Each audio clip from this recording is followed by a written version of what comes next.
Welcome to Power Story Podcast. My name is Frederick. We're here to talk about street racing and car culture. Who wants to start the conversation? Cars are awesome and are racing for wins. Like NASCAR, Hot Wheels. What company of car that you buy? Just like Ford, Chevrolet, GMC. Remember Pontiac? I do remember Pontiac. What happened to Pontiac? Pontiac discontinues because they has problems with their car. Yes, the Pontiac came like 1900s and then it was discontinued at like 2009 or 2010. I remember Saturn with the orange with white line logo. Personally, it would be the Nissan GTR R34 because the reason why the street racing and car culture is probably because the Nissan GTR 34 is supposed to be like the most beautiful import tuner and throughout the magazine throughout the early 2000s through all the way to now. Like since they first started it they first started the street racing in the 80s. That's why I got into cars. Like for me, like I got super into the cars. It's because the video game that I aspire with is Need for Speed Underground 1. That is the biggest, or I say the biggest golden age from throughout the 2003s. That was the year I was kind of born before my parents gave me that video game. And that's exactly why I got into cars. Like that's why I became a car enthusiast. Right about now, like for example, I'm talking to you, like spreading all culture, like trying to spread everyone's minds, like trying to experience, like trying to show some love the community. Well, I have a lot of car racing games. I have PlayStation, Nintendo, Switch. I used to have called Need for Speed Underground. It's the most popular game on PlayStation 2 when I was a kid, including Ridge Racer is a Japanese racing game on Nintendo Switch. We see a girl talking on the voice. Actually, I got action figures, small cars. I used to keep them all the time when I was a kid. Small toy cars. I got a yellow and black stripes like Bumblebee, and the other ones are a delivery pizza racing. So like the racing game called Midnight Club. I was young, year 2005. Yeah, my brother played Midnight Club 3. My brother got Midnight Club Los Angeles edition, Xbox or PlayStation 3. GTA. It's a game. And then you said the names of some cars in the chat. Ferrari? For me, I mean, as a car enthusiast, I mean, I would say that most likely people are still driving this car like nowadays, but I don't know. I think it could be like I don't know. I don't have any like specific opinions about it, but the only thing I got into is just import tuners look or JDM's culture. That's what it's called. Like import tuner. It's like it started on the 80s all the way to early 2000s. Like all the way to the end of it, sort of like that. In JDMs where it's called Japanese domestic market. So like you drive around with your GTR or Nissan Sylvia, like if you make a drift build, that's what it's called. Like within Fast and Furious, with first movie came out, the Fast and Furious, all the people were gone crazy with the specific cars. Like they first started it with the car culture. I don't know if I'm gonna let somebody who could tell their opinions about it too. Any Mustang? Ford Falcon. It's from Mad Max. It's like you design your own car as a weapon, kill enemies. Oh, that's a good question, actually, Jonas. For everybody, what are some movies that have really cool cars in them? Fast and Furious. Need for Speed movies. James Bond vehicles were pretty cool back then. They're cool. They were cool because of especially the gadgets, though. You never heard called Death Race? Well, Death Race is like prisoner racing with the main character of Jason Statham, who designed his own car as a machine gunner and his car known as Frankenstein. So I'm gonna start with how did they started street racing. I'm gonna quote it from A$AP Rocky when I finished the Need for Speed Unbound. He told us the speeches about it, about street racing. He said street racing tuner culture started in the streets. It started because of the hip hop culture with it. Because people want to like make a difference out there and make us show love, to show like the positivity towards the kids, like especially younger generations like us. For them, it's just that when people, I would say people like when started to race each other, and sometimes you might get heated with the cops, everything. Those days were good back then, but for me, I grown up in a magazine of tuners, the import tuners. I played Need for Speed Underground because I was growing up as a kid.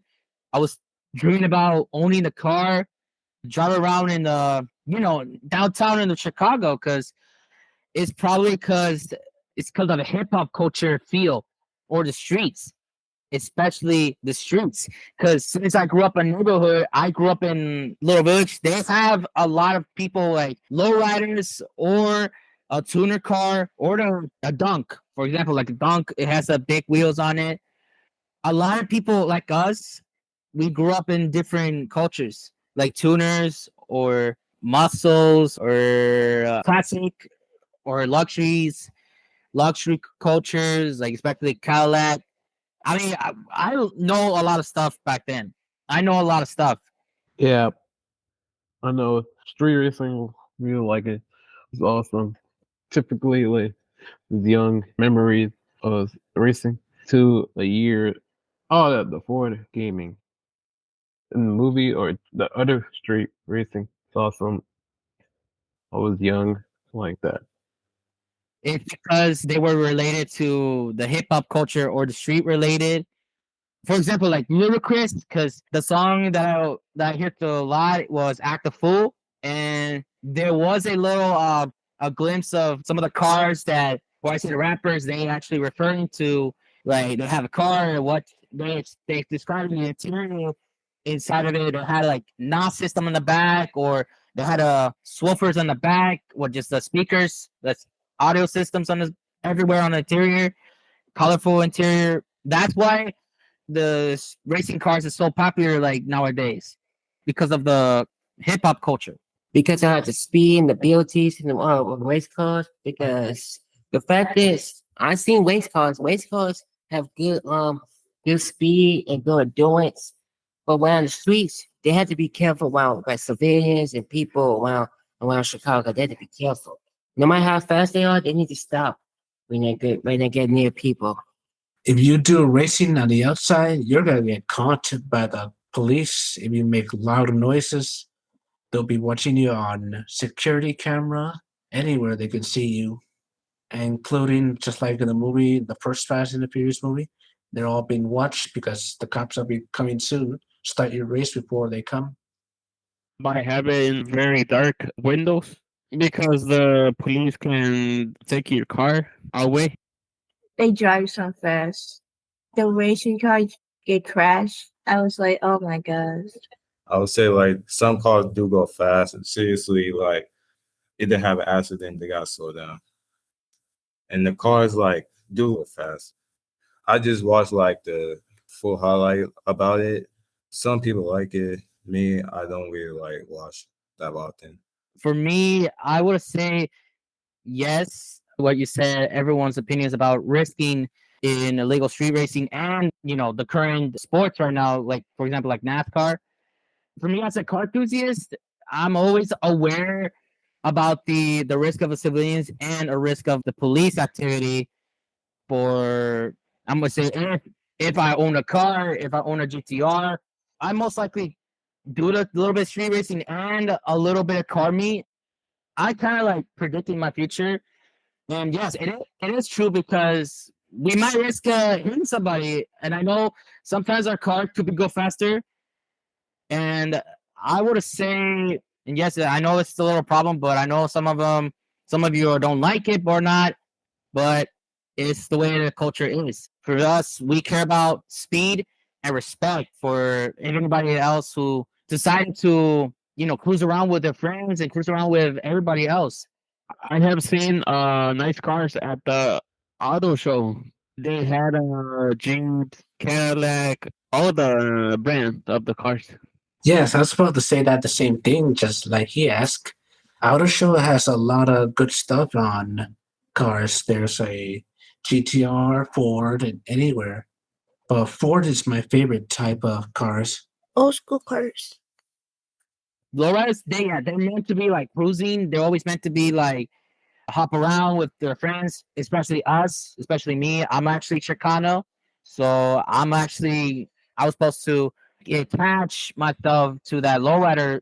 And what Jonas has said about trucks, I would say, Jonas, you did correct me about the trucks, about it with the vans as well. Yes. Yeah, you did correct me about the trucks, right? Yes.